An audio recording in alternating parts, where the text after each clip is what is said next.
Hey guys, in this video I'll show you how to calculate year to date in Power BI just like I did it right here. The first thing I want you to do is come to the top panel and click on modeling. And from here we can create a new column. So just go ahead and click on a new column. We're going to be using a DAX expression to do this.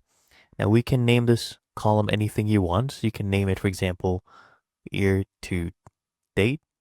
Okay, anything you want to name it. The other one was named YTD. Now, first I want you to type in total YTD. Okay, this is a function. And now we need the expression. So we're going to be doing sum.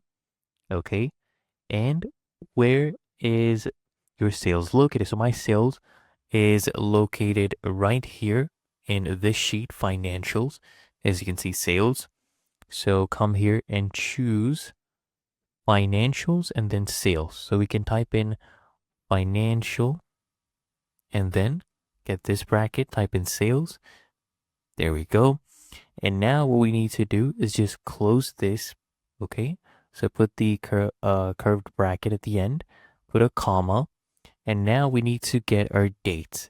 So type in financials again, because that is where our date is, as you can see. And then we'll go ahead and choose date. And now we can go ahead and close this. Okay.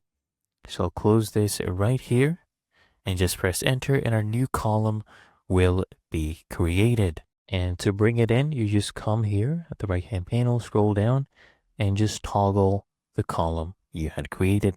But otherwise, it is really that easy and simple.